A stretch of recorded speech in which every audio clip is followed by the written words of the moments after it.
Como dizimar ou ofertar? Vou te dizer isso aqui. Privilégio de contribuir.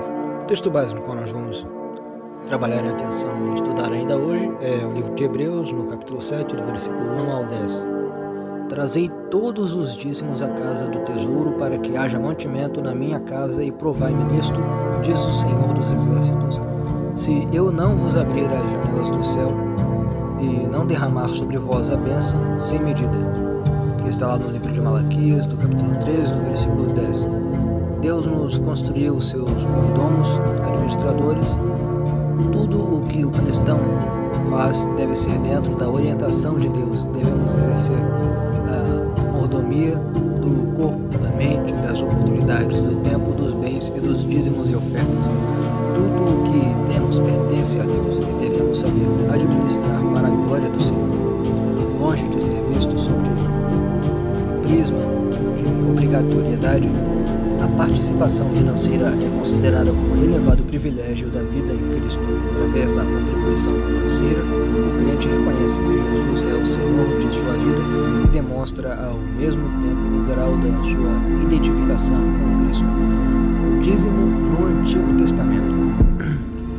O dízimo no Antigo Testamento constituía-se separar a 10ª parte do produto da terra dos rebanhos para o sustento do santuário de Deus e dos sacerdotes.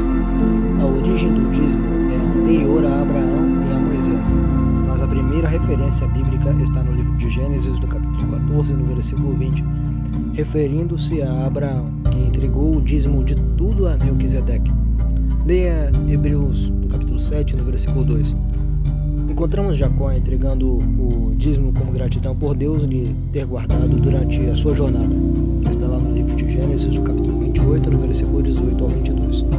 Nos dias de Moisés, o dízimo passou a exercer importante papel na vida religiosa do povo israelita, como lá no livro de Deuteronômio, do capítulo 26, no versículo 1 ao 15.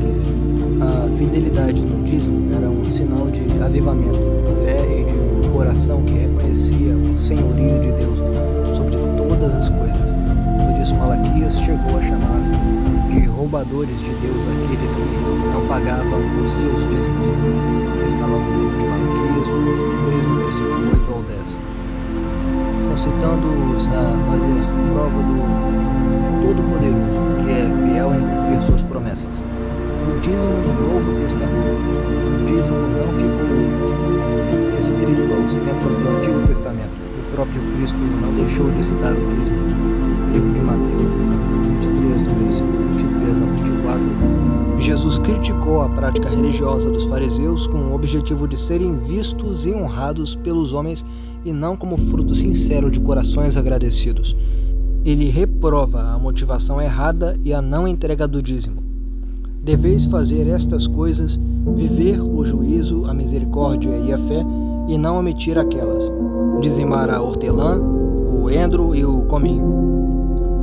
O que Jesus está ensinando é que o dízimo, antes de ser mera obrigatoriedade, é um ato de fé que produz obediência voluntária à palavra de Deus. Nas epístolas, há grande ênfase à contribuição financeira, como lá no livro de Coríntios, no capítulo 16, do versículo 2, e como no segundo livro de Coríntios, no capítulo 9, no versículo 7.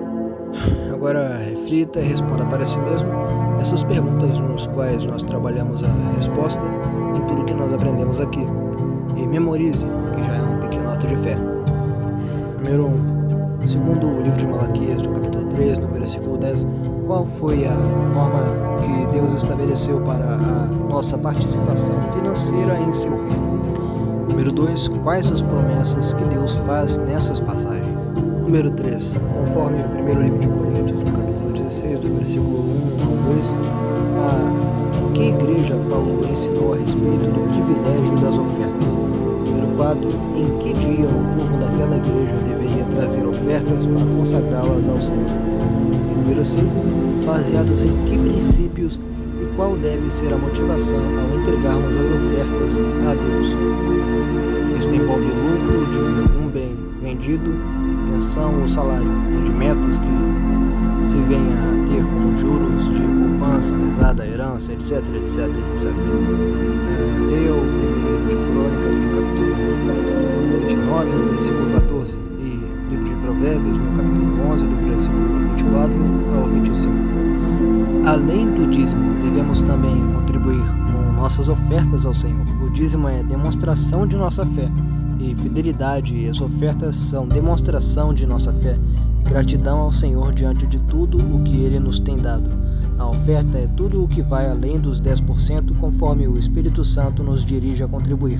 E também conforme nossa gratidão, os princípios que regem os dízimos regem também as ofertas. A base da contribuição com os dízimos e ofertas é o coração voltado para o propósito de servir ao Senhor. E isto agora afirmo: aquele que semeia pouco, pouco também se fará. Cada um contribua segundo tiver proposto no coração, não com tristeza ou por necessidade, porque Deus ama ao que dá com alegria. Lá no segundo livro de Coríntios, no capítulo 9, do versículo 6 ao 7. Além de ser um dever para o cristão, dizimar e ofertar é, acima de tudo, um privilégio, mas bem-aventurado é dar do que receber, que está lá no livro de Atos, do capítulo 20, no versículo 35. E as bênçãos, Deus é fiel e suas promessas não falham, dai e dá-se gozar. Lá no livro de Lucas, do capítulo 6, no versículo 31. E derramarei sobre vós bênçãos sem medida, que está lá no livro de Malaquias, do capítulo 3, no versículo 10. Quando nascemos, dependemos inteiramente de nossos pais para sobrevivermos. Sozinho o ser humano perece. Em sua carta aos Coríntios, o apóstolo Paulo deu muita ênfase ao aspecto cooperativo no trabalho do Senhor. A igreja é um organismo em que todos os membros juntos cooperam para o mesmo objetivo, que está lá no livro de Provérbios, no capítulo 3, no versículo 9 ao 10. O dízimo é a forma pela qual Deus testa a confiança do crente no seu poder e graça. Quem não pratica o dízimo não pode crer na providência de Deus. Não pode dizer como Abraão: Deus proverá. Pense, a nova vida em Cristo é uma vida abundante e plena de privilégios. Cada privilégio implica responsabilidades. Que todos possamos viver nossas vidas desfrutando responsavelmente os privilégios que Deus nos concede por sua graça e amor, como herança. Agora, uma observação final para recapitular aqui. Muitos críticos dizem que Jesus, quando esteve aqui, não usou ofertas. Isso demonstra a falta imensa de leitura bíblica. Vamos usar 2 textos nos evangelhos para esta falsa afirmativa. Número 1. Mulheres que serviam com seus bens, que está no livro de Lucas, no capítulo 1, versículo 3, que eu vou ler aqui agora. Aconteceu depois disso que andava Jesus de cidade em cidade e de aldeia em aldeia, pregando e anunciando o evangelho do reino de Deus. E iam com ele os 12, e também algumas mulheres que haviam sido curadas de espíritos malignos e de enfermidades. Maria, chamada Madalena, da qual saíram 7 demônios, e Joana, mulher de Cusa, procurador de Herodes, e Susana e muitas outras, as quais o serviam com os seus bens. Número 2. Judas, que o traiu, era o tesoureiro, que está no livro de João, no capítulo 12, no versículo 4 ao 6, que eu vou ler aqui agora também. Mas Judas Iscariotes, um dos seus discípulos, aquele que estava para traí-lo, disse: Por que não se vendeu este perfume por 300 denários e não se deu aos pobres? Isto disse ele, não porque tivesse cuidado dos pobres, mas porque era ladrão e, tendo a bolsa o dinheiro, subtraía o que nela se lançava.